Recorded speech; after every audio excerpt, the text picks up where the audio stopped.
Andhra Pradesh mother Teresa దివ్యాంగుల సేవా సమితి ఆధ్వర్యంలో అనిసిపెంట్ మున్సిపల్ హైస్కూల్ ప్రాంగణంలో ఘనంగా ప్రపంచ విభిన్న ప్రతిభావంతుల దినోత్సవం నిర్వహించడం జరిగింది. ఈ కార్యక్రమ రాష్ట్ర అధ్యక్షుడు షాకీర్ హుసేన్ ఆధ్వర్యంలో దుప్పట్ల పంపిణీ కార్యక్రమం చేపట్టారు. ఈ సందర్భంగా ఆయన మాట్లాడుతూ ప్రపంచ 66వ ప్రపంచ విభిన్న ప్రతిభావంతుల దినోత్సవం జరుపుకోవడం చాలా సంతోషకరమని అన్నారు. ప్రతి ఒక్కరూ ఆత్మవిశ్వాసంతో ముందుకు సాగాలని తెలిపారు. అదేవిధంగా ప్రపంచ విభిన్న ప్రతిభావంతో దినోత్సవం సందర్భంగా ప్రభుత్వం ప్రకటించిన ఇంద్రధనుస్సు సంక్షేమ పథకాలను ప్రవేశపెట్టినందుకు ధన్యవాదాలు తెలిపారు. ఈ కార్యక్రమానికి విభిన్న ప్రతిభావంతుల నాయకుల మండల నాయకులు పాల్గొనడం జరిగింది. ప్రపంచ విభిన్న ప్రతిభావంతుల దినోత్సవం సందర్భంగా వికలాంగులకు ఉద్యోగ ఉపాధ్యాయ అవకాశాలు కల్పించాలని, సంక్షేమ పథకాలు అవకాశం కల్పించాలని కోరారు. ఈ కార్యక్రమంలో గౌస్పీర్ హనుమంతు, సావిత్రి, కృష్ణవేణి, మాబు, అంజలి, సుబ్బయ్య, పలువురు దివ్యాంగులు పాల్గొన్నారు. అందరికీ నమస్కారం.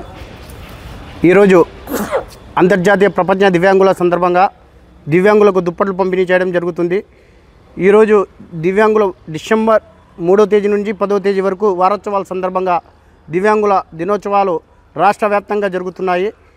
ఇందులో భాగంగా ఈరోజు ప్రొద్దుటూరు అన్వేషణ మున్సిపల్ హై స్కూల్లో నిర్వహించుకున్నాము.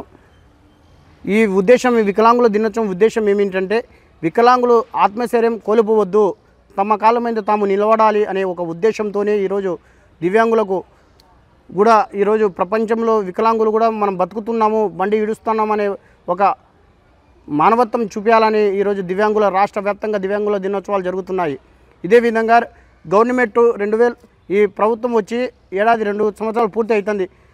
కాబట్టి ఈ ప్రభుత్వానికి మన మదర్ తెరిసా దివ్యాంగుల సేవా సమితి తరఫున ధన్యవాదాలు తెలుపుకుంటున్నాం. ఎందుకంటే ఈరోజు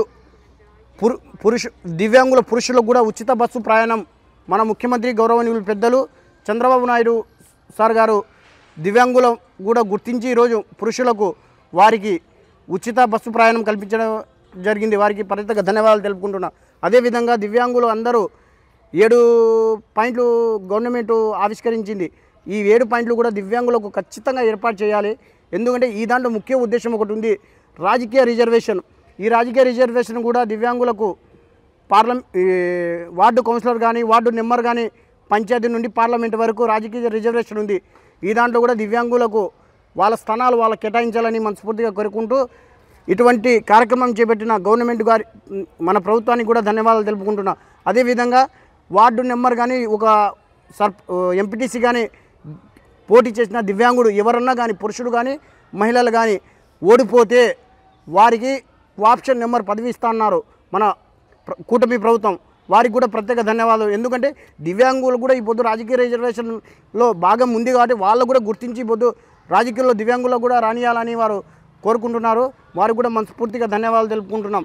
ఇటువంటి కార్యక్రమాలు ప్రతి ఒక్కరు చేపట్టాలని మనస్ఫూర్తిగా కోరుకుంటూ దివ్యాంగులకు కూడా 2016 వికలాంగుల చట్టం కూడా దివ్యాంగులందరూ తెలుసుకొని ఈ సబ్జెక్ట్ అయితే మనకు ఇది వర్తిస్తుంది, ఈ పాయింట్ అయితే మనకు వర్తిస్తుందని అందరూ తెలుసుకొని వికలాంగులు తమ కాళ్ళ మీద తాము నిలబడి మనం మంచులతో మనం పోరాడాలని మనస్ఫూర్తిగా అయితే నేను కోరుకుంటున్నాను. థ్యాంక్ యూ అన్న.